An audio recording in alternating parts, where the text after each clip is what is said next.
White House officials are discussing whether to replace Health and Human Services Secretary Alex Azar as frustrations have grown over his handling of the coronavirus crisis earlier this year, as well as of his removal last week of a top vaccine official in his agency, which created an uproar.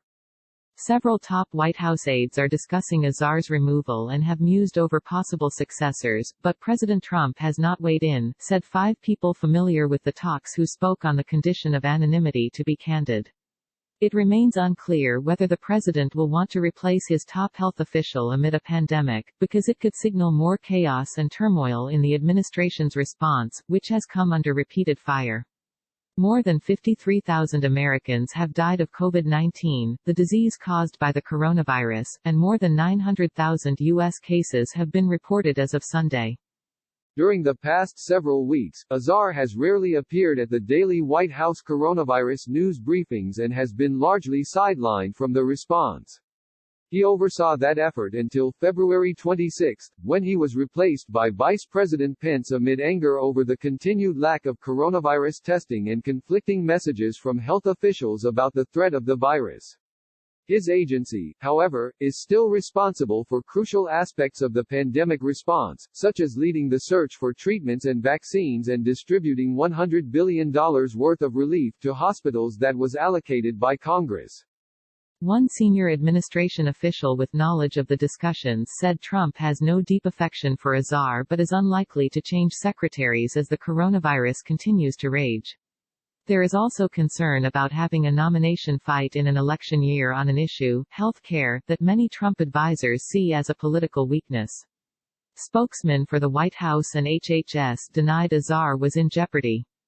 The Department of Health and Human Services, under the leadership of Secretary Azar, continues to lead on a number of the president's priorities. Any speculation about personnel is irresponsible and a distraction from our whole of government response to COVID-19, White House spokesman Judd Deere said in a statement. Secretary Azar is busy responding to a global, public health crisis and doesn't have time for palace intrigue, HHS spokeswoman Caitlin Oakley said in a statement. Sign up for our Coronavirus Updates newsletter to track the outbreak. All stories linked in the newsletter are free to access. The Wall Street Journal and Politico first reported discussions about Azar's possible removal on Saturday.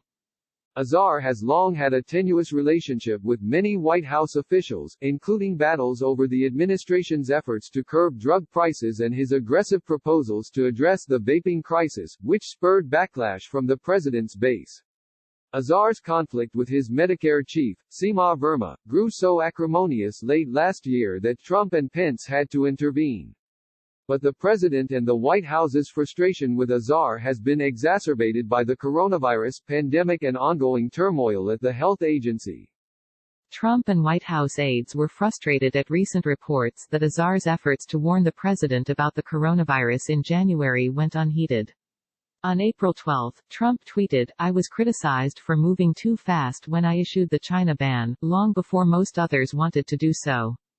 Sec Azar told me nothing until later." Earlier this month, the White House installed Michael Caputo, a staunch Trump ally, to run communications at the agency. Azar removed Rick Bright as director of the Biomedical Advanced Research and Development Authority last week and reassigned him to a narrower role at the National Institutes of Health. Trump grew especially angry on Wednesday after Bright issued a statement through his attorneys that he had been pushed out of his job in retaliation for resisting efforts to provide an unproven drug on demand to the American public, referencing the anti-malaria medications that Trump has repeatedly pushed. 3 senior administration officials said discussions about Bright's removal had been underway for months at HHS because of internal conflicts and his job performance. The Bright saga caught Trump and White House officials off guard, 3 senior administration officials said, because Azar told them he was promoting Bright. Aides were angry at being blindsided by the fallout.